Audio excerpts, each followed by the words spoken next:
৬ মাস। মাত্র ৬ মাসেই বদলে যেতে পারে একটি পরিবারের পুরো জীবন।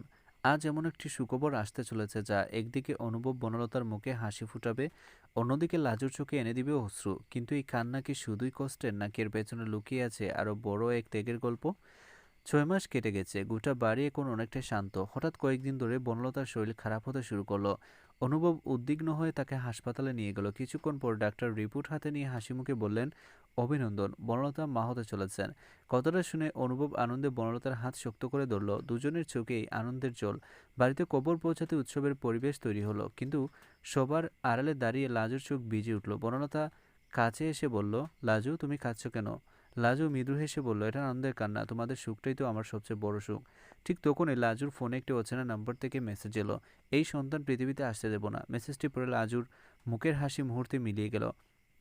মেসেজটি দেখেই লাজুর হাত কাঁপতে শুরু করলো। সে কাউকে কিছু না জানিয়ে নম্বরটিতে ফোন করলো, কিন্তু ওপাশ থেকে শুধু একটি কণ্ঠ শোনা গেল, বনলতার সন্তান জন্ম নিলে অনেক পুরনো সত্য সামনে চলে আসবে, তাই যে কোনো মূল্যে তাকে থামাতে হবে। কথা শেষ হতেই কলটি কেটে গেল। লাজু সঙ্গে সঙ্গে ফোন নম্বরটি অনুভবকে দেখালো। অনুভব বিষয়টিকে হালকাভাবে না নিয়ে পুলিশে খবর দিল। সেদিন রাতেই বাড়ির নিরাপত্তা বাড়ানো হলো। ঠিক তখনই বারান্দায় একটি ছোট উপহারের বাক্স পাওয়া গেল।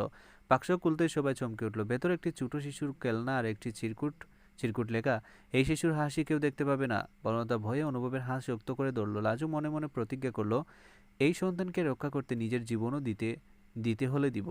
পরের দিন বনলতাকে নিয়মিত পরীক্ষার জন্য হাসপাতালে নিয়ে যাওয়া হলো। ডাক্তার জানালেন, মা ও সন্তান দুজনেই সুস্থ আছে, তবে বনলতার মানসিক চাপ একদম নেওয়া যাবে না। ঠিক তখনই হাসপাতালের করিডোরে এক নার্সের ছদ্মবেশে একজন সন্দেহজনক ব্যক্তি ঘোরাঘুরি করতে দেখা গেল। লাজুর সন্দেহ হলো সে চুপচাপ লোকটিকে অনুসরণ করতে লাগলো। হঠাৎ লোকটি বনলতার কেবিনের দিকে এগুতেই লাজু তার পথ আটকে দিল। ধস্তাধস্তির মধ্যে লোকটির পকেট থেকে একটি ছবি পড়ে গেল। ছবিতে বনলতা, অনুভব এবং অনাগত সন্তানের আল আল্ট্রাসাউন্ড রিপোর্টের কপি। লাজু বুঝে গেল এটি পরিকল্পিত হামলা। ঠিক তখনই লোকটি দুয়ার স্প্রে ছুঁড়ে পালিয়ে গেল। পালানোর আগে সে শুধু বলল, এটা তো শুরু। কয়েকদিন পর বনলতার জন্য বাড়িতে একটি ছোট্ট আশীর্বাদ অনুষ্ঠান আয়োজন করা হলো।